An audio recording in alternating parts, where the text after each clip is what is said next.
And up next, we have Jon from Coursera talking about how a product infrastructure team can simplify, create the right abstractions for people to move fast. I'm going to refresh just real quick, just in case. Exit full screen. Refresh. All right. Hello. Well, thanks to Taraj and Quizlet for having me talk here. I gave a similar talk about this maybe a couple years ago, but it's evolved a little bit since then. For a little bit of background, my name's Jon. That picture is me. And I work at a company called Coursera. It's an education company. We partner with universities all around the world. Check it out. I'm sure you've heard of it. But what's important here is that I work on the front-end infrastructure team. So I've been at Coursera for 4.5 years now, and the first 2 years we're working on product, building the things that you see today. But as I built that, I realized that there was a lot of pain. There was a lot of pain points in building product at a place like Coursera. And so I took a leap and went into the infrastructure team by myself and created my own team here. And this team was important because it was addressing the same kind of problems that backend developers have historically already solved, whether it's developing things quickly, being more confident in the things that you build, and it's something that JavaScript developers, product developers don't normally get. You'll see this at other companies. They'll call it UI infrastructure, presentation infrastructure, web infrastructure, platform infrastructure. They all do the same thing. They're helping provide the things that product developers need to be quick, confident, and safe in the things that they work on. So the title of this talk is Providing Flexibility Through Constraint, and that's kind of like the underlying tone of the things that I'll be talking about as, as I explain what our team does and sort of the way that we make decisions. But the alternate title for this is just figure out what you care about, right? That's a thing that not a lot of people think about, especially when you're more junior. When I first started off building the things at Coursera, it was really like, here's a thing, go build it. Here's this other thing, and you make all these decisions. You don't really think about why you make them. You read an article about Redux. Redux is great, and so you say, cool, I'm going to put Redux on this thing. But as you develop more products, you realize when you care about something, it helps drive a lot of the decisions that you make about it. Really, really important disclaimer. Like any kind of advice, please take this with a grain of salt. This is, this context is my team's context. It's not your context. So don't at me later and say, yo, your advice was awful. This is my context. I want to share a little bit of it, and maybe it's useful for you. And here I'm going to talk a little bit about my context, otherwise known as my biases. One is we have a lot of craft and technical debt at Coursera. We've been around for 6 years. We've gone through 2 or 3 waves of JavaScript, fatigue coming over and crashing on us. So it's really important to understand that a lot of the decisions that we make and how we make those decisions are driven by the fact that we have to deal with legacy code. The second piece is that our front-end team tends to be on the junior side. So at companies like Netflix, where everyone starts off as senior and you get paid a lot of money, they know how to do things independently. They know how to think about, building systems that will be maintainable, all that sort of stuff. When you're first starting off at a job at Coursera, like I did 4 years ago, I don't think about any of that. I'm just thinking about building some JavaScript and putting it out there and all that sort of stuff. So it's important to remember that too, because we need to provide structure for folks that are still learning how to build products in a scalable way. And a lot of this talk is going to use JavaScript examples. If you're not familiar with the JavaScript ecosystem, it has grown and it kind of exploded over the last 2 or 3 years, and is a large driver for why we have this team. You may not get some of the examples that I talk about. It's okay, you can laugh anyway. They're good ones. So the first thing that I want to talk about what we enable is building high performance web applications. But I'm not actually going to talk about the technical pieces here. I'm going to talk about just generically what you should be thinking about as you're building these kinds of applications. We came up with this trademarked thing, the one way, right? What is the one way?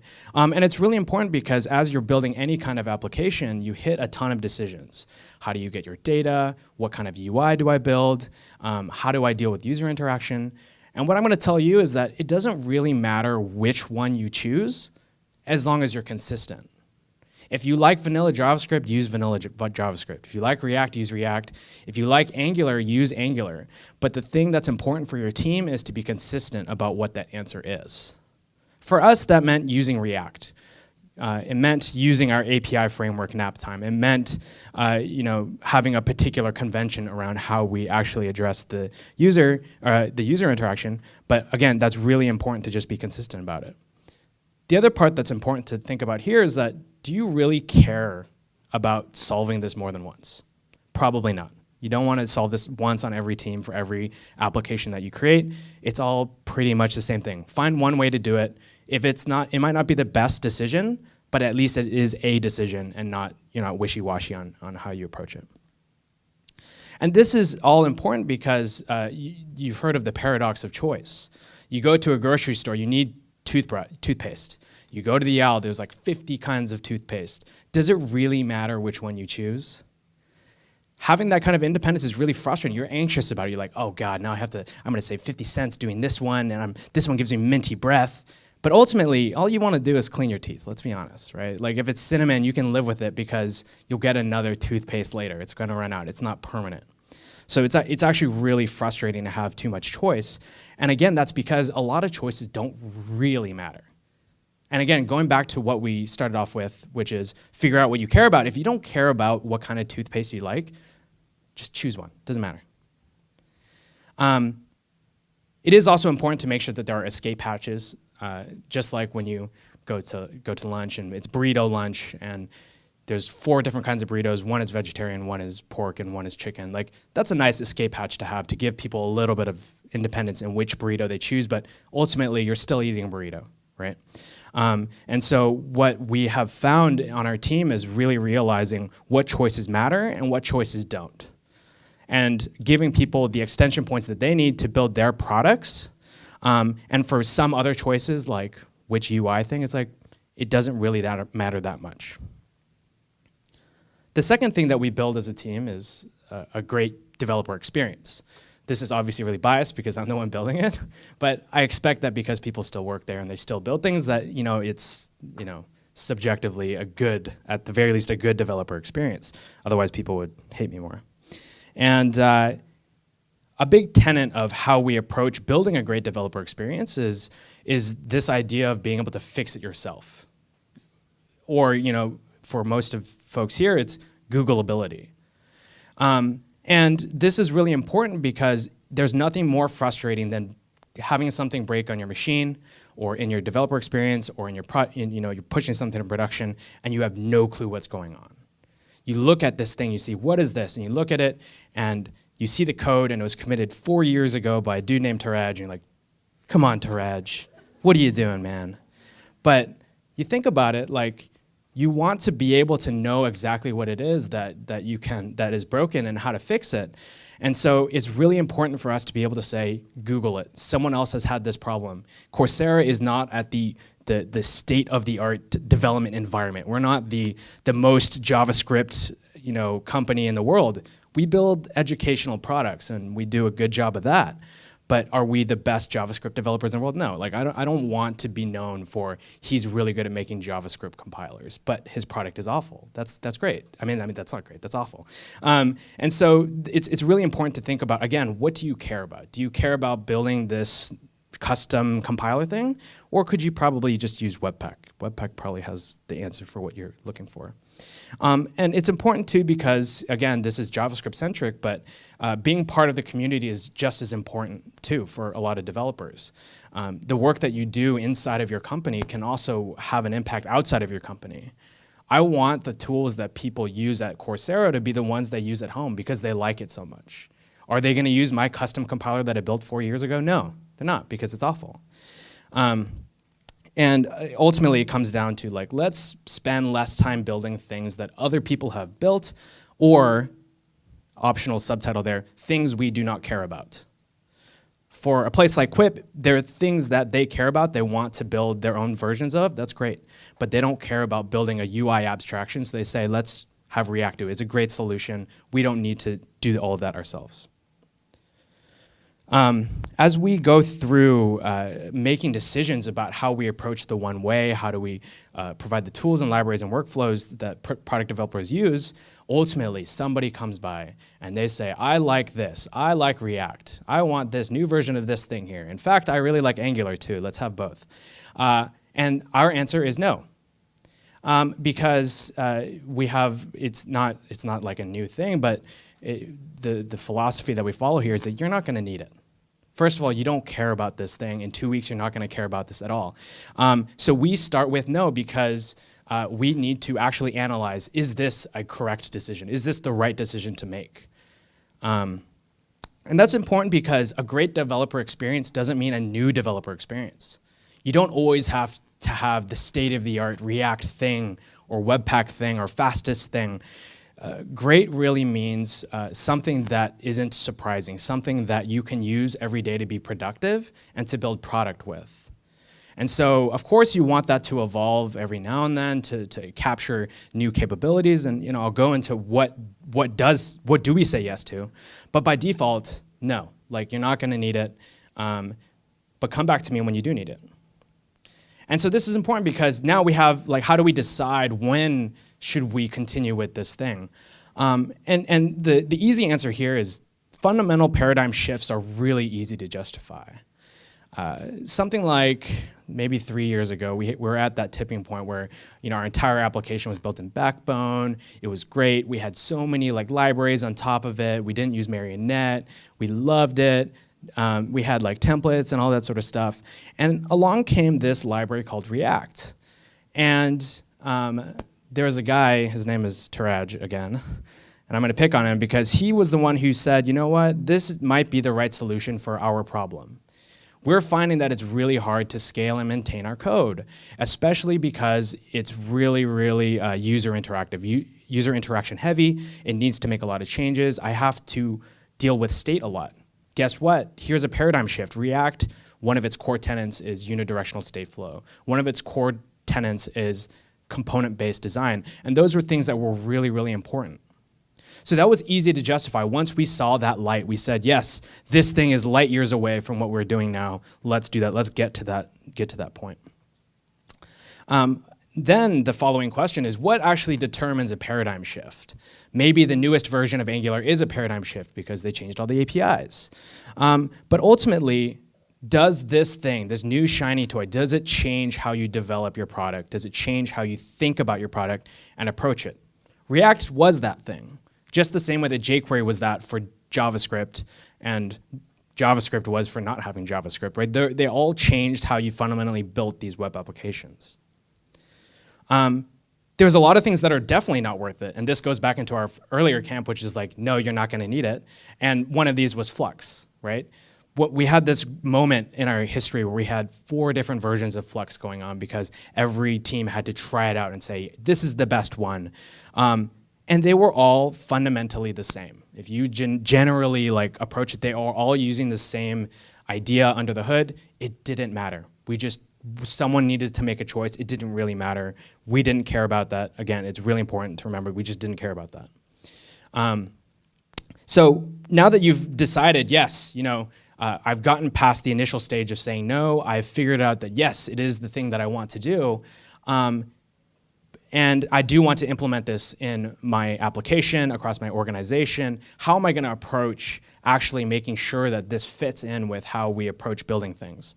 And one approach that I found that was really, really good, again, Taraj did this, was piloting changes before you roll out. This is obvious. This is a feature flag thing and something that makes more sense now, but it was really important for us to be able to work out all the kinks of how you develop in this ecosystem. How do you deal with documentation? How does it integrate with our existing systems before we went all in on it, even though we knew it was a fundamental paradigm shift. So that was really important. The thing that we haven't done a great job, though, is how do you roll back? What happens when you realize that decision you made wasn't actually the right decision?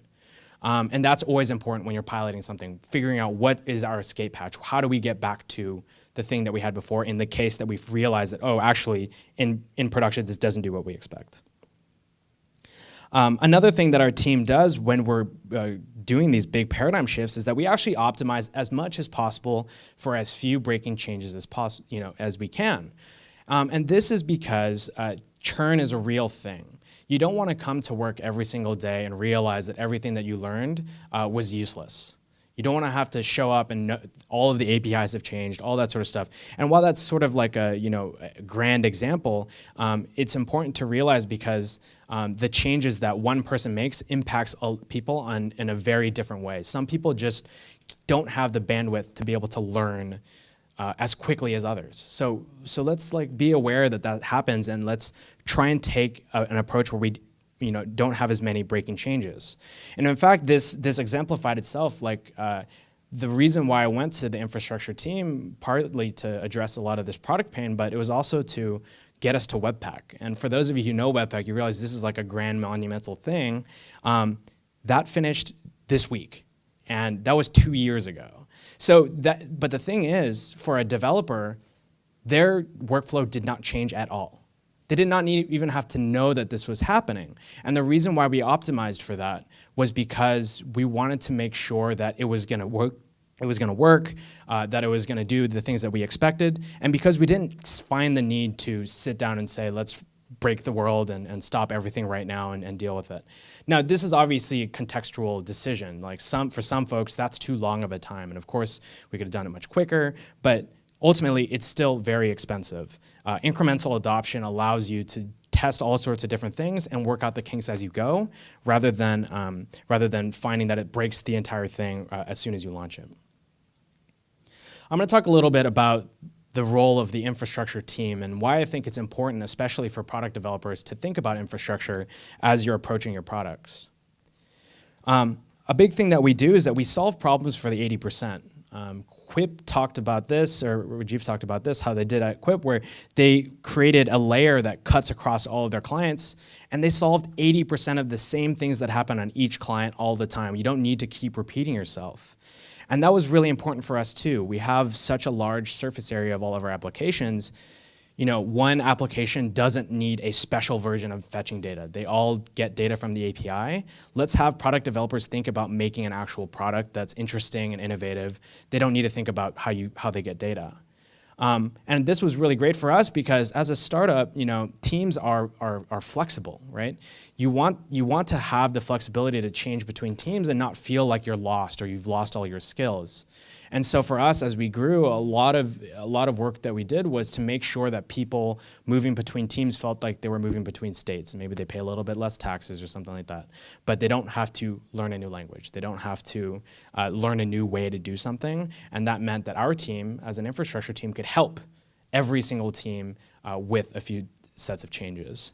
And thinking about it, if you think at a very grand level, all of the problems that we have here in this room are generalizable anyway.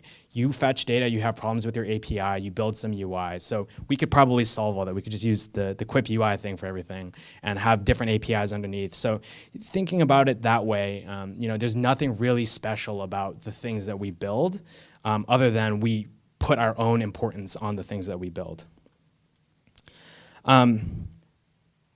Even though we have these tools and even though we have this framework for actually approaching building this stuff, it's always really, really important to step back and think about how those tools are being used. Good tools are half the work. Your developers need to understand how and why to use those tools. So even if you give them the greatest Webpack or the greatest React or whatever it is, if they didn't need it in the first place, then you did a lot of work for nothing, right? So thinking about how developers approach those things and how it addresses the problems that they have is really important. Back to Jacqueline's point, we sit with our product developers to make sure that the things that they require are actually the things that we're solving. And another piece, and this fits in with the infrastructure team and is I think important as a complement to product engineers, is when we help, we don't just sit there and fix their bug and send them off. We educate. We tell them this is why it's broken and this is how you could solve it in the future. This is what you're capable of doing in this ecosystem. And that's important because we want to make sure that they feel the product developers can really maximize the use of their tools that they have. And if they don't understand their tools, they're not going to be able to be efficient. We also do this by having some other events like bi-weekly technical forums where we talk about different topics in front end. We'll have some workshops where we build something from scratch. The things that you don't get to do as a product engineer. As a product engineer, you think a lot about using the things that are given to you, but you don't think enough about how those things are built or why you even use them. You use them just to use them, but once you understand why you do it, why you're building this thing or why you're using this thing, you feel much more comfortable using those things. And again, back to like having dog fooding your own product, like engineers in pain build the best solutions. And it turns out that a lot of the things that the biggest advances in our developer experience, in our high performance web applications came from product engineers. So it wasn't like some infra person was sitting there and saying, I think that this is the best thing and we should just do that. A lot of it was product developers saying, I really don't like this and I want to be able to solve this. And so it's a good mix of using the tools and also improving the tools by the people who are using those things. For some people here, you might be asking, like, do you need a team of people to think about front-end infrastructure? It's a pretty new topic in the industry because JavaScript is generally a new thing in terms of the ecosystem around it. And what I'll say to you is that these kinds of decisions, the decisions that I'm talking about, that I've laid out in terms of how we approach tools and stuff, all that's already being made implicitly at your organization. There's someone there talking about React or Angular or their tooling, and it's happening already. But when you have this like super democratic approach to building out architecture, building out all the workflows that you use, what happens is that you accrue technical debt because that one person on this one product team solved it for themselves, but they didn't think about the context of how that gets absorbed across the different teams at your organization, when maybe a little bit of thought would have helped bring it to everybody. So this thing is implicitly happening, and although it may seem okay right now because you may feel strapped, ultimately what's important is that you need to have a North Star to guide that decision making that you're doing. Our North Star is modularity. Like all of the tools that we build, all of the workflows that we do, all feed towards a grand vision of having this magical modular system that we have a shared code base, we have 60 front-end applications, and any change to it automatically determines what part of the Coursera website and ecosystem that you're affecting, automatically determines whether or not it's a breaking change, and allows teams to work independently, but also be able to share code across the entire repo. That's like our grand vision. And all the decisions that lead up to that have to feed into that. If they don't, we don't care about it, and we'll make a decision. Great, let's go with that. And it's important to know here that having an opinion is different than knowing what you care about. It's really easy to say that you like React or Angular, but when you talk about caring about something like modularity or caring about building an educational platform, a lot of those decisions kind of fall away. So it's important to remember that as you're building a team or thinking about, should I have a team that does this? In summary, provide some constraints to guide your development, because when you provide some constraints, the parts that don't have constraints allow people to innovate, allow them to work freely, allow them to work within the space that they're able to. Say no by default. You're doing way too much anyway. You probably don't need this thing, this shiny new toy. And the last piece here is figure out what you really care about, and that will drive all of your decisions. Great, thanks.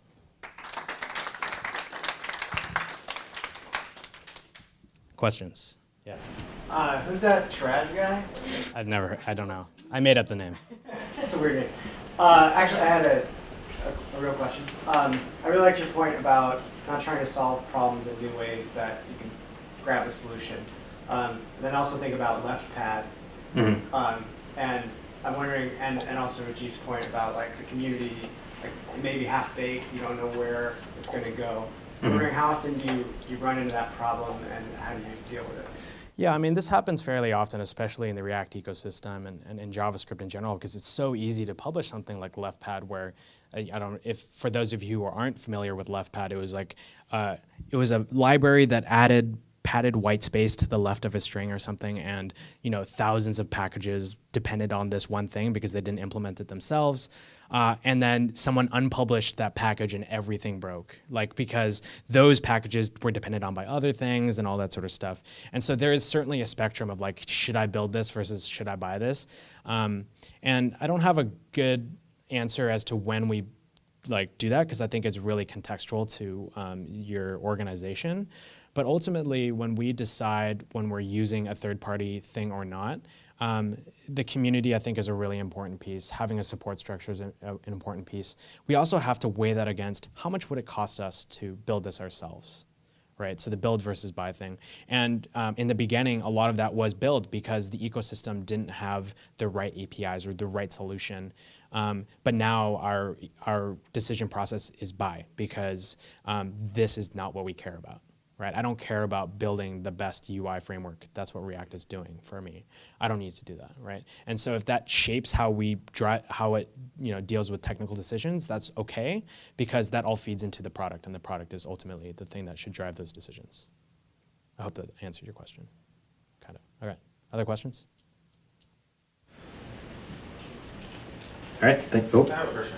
So whenever you decided to do the team infrastructure, how did you get buy-in from your leaders or boss? Yeah. From the team also.